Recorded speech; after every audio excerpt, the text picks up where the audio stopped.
O Instituto Nacional de Meteorologia emitiu mais 2 alertas de perigo de chuvas intensas para todos os 224 municípios do Piauí. Cidades das regiões Norte, Centro-Norte e Sudeste estão com atenção especial. E para saber mais sobre a previsão para os próximos dias, recebemos aqui no estúdio o professor climatologista Verton Costa. Bem-vindo. Bom dia, querida. É sempre um prazer estar contribuindo com a TV Pública, a TV Assembleia, que tem uma larga folha de serviço prestado à sociedade piauiense. Olha, dizem que chuva é motivo de sorte, né? Mas a coisa está bem apertada aqui no estado em relação a isso. Com certeza, né? Primeiro porque a chuva não tem sido distribuída democraticamente, né?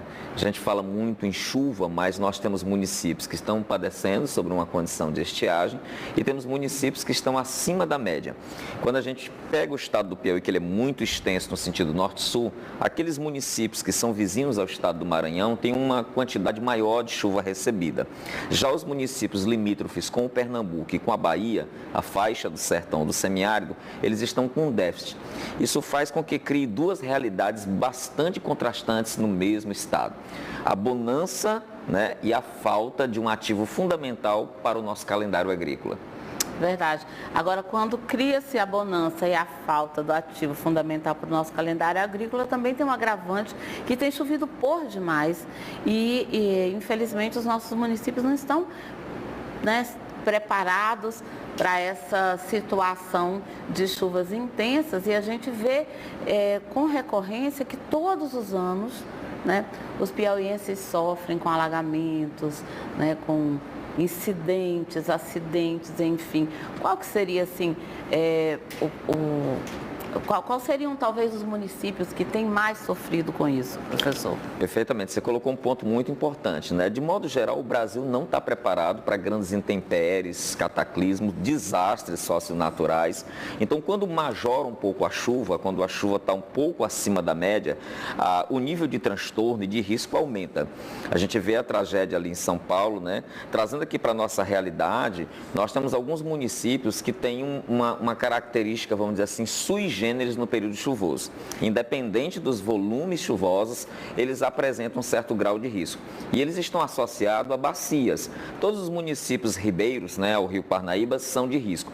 Mas, preferencialmente, os municípios da Bacia do Puti e da Bacia do Longá. Aquela área do Longá, Luzilândia, Porto, Matias Olímpio, Batalha, Esperantina, Barras, ela é muito vulnerável. Agora, por exemplo, nós estamos caminhando para um aumento dos volumes chuvosos no mês de março. Então, é provável que aquelas áreas apresentem um certo grau de transtorno. Está sendo feito um monitoramento de excelência pelo Serviço Geológico do Brasil, né, mostrando que ali está na cota de atenção, quase indo para a cota de alerta, na região do Maratoã. E ali acende a luz vermelha sempre nessa época. No mais, a gente vai ter municípios que não estão dentro da calha do Rio Parnaíba, mas são municípios que têm alta concentração de áreas de risco. Por exemplo, Picos, né? Picos em função da topografia acidentada, de ser um município densamente habitado, é muito concentrado, né? Habitações muito irregulares, crescimento desordenado. A gente tem, por exemplo, já um pouco mais próximo da calha, Campo Maior, que é um município também muito conhecido por suas particularidades, por seus açudes, por ser uma área de alagamento. Então, a gente pode elencar aí mais de 40 que estão dentro desse parâmetro.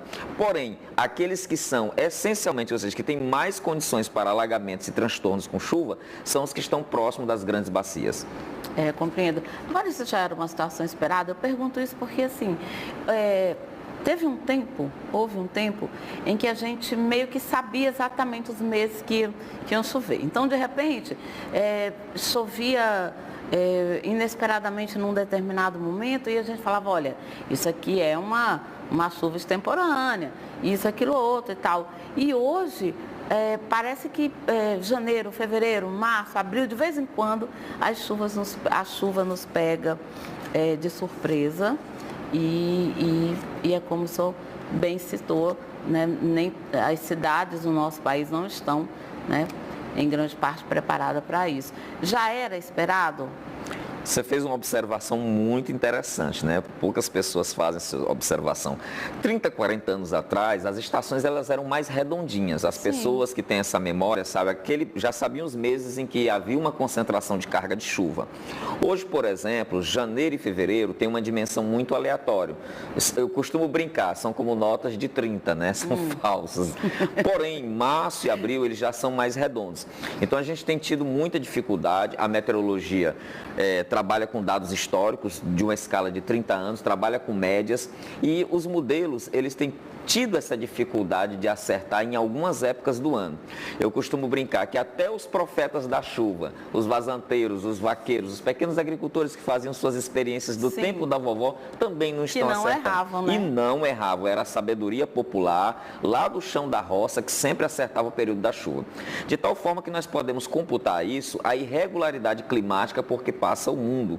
As famosas mudanças climáticas. Nós temos aí uma mudança muito brutal, que se revela ou seja nos períodos de seca prolongado, ou na irregularidade da distribuição da chuva, ou em tragédias como essa de São Paulo que a gente viu aí recentemente. Olha, a gente também tem visto algumas pequenas tragédias, não tem tragédia pequena, né? Porque a partir do momento que uma família é, de fato, pega por um problema desse, por alguém que morre, ou por alguém que, infelizmente, tem questões, né, de saúde em função de problemas ocasionados por incidentes, a gente também viu no Piauí nos últimos anos isso acontecer. Quais seriam os alertas que o senhor, como climatologista, poderia deixar para a nossa população, né?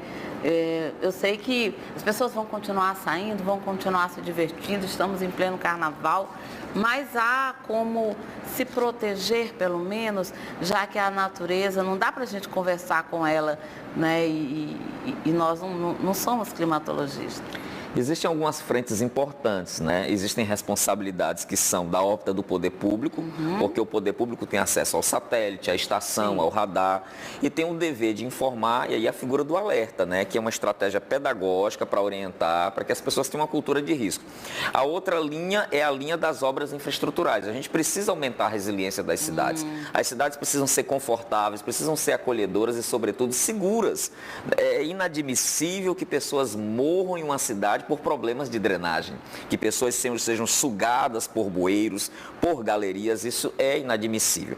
A questão da salubridade precisa ser resolvida. Agora, é muito importante que o cidadão cumpra a sua parte. Nós temos uma responsabilidade importante em não lançar lixo no sistema de esgoto, que vai entupir, que vai obstruir as galerias, os bueiros, que a gente possa ter uma conduta de zelo pela vida, de responsabilidade conosco e com o nosso semelhante.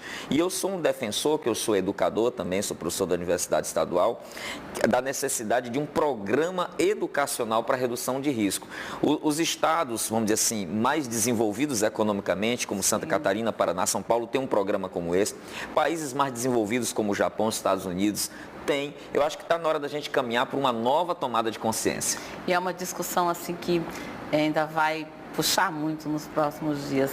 Muito obrigada pela sua presença aqui, tá bom? Estamos e a dica é o seguinte, se você tiver dúvida, choveu, caiu aquela chuva torrencial, fique em casa que vai dar mais certo.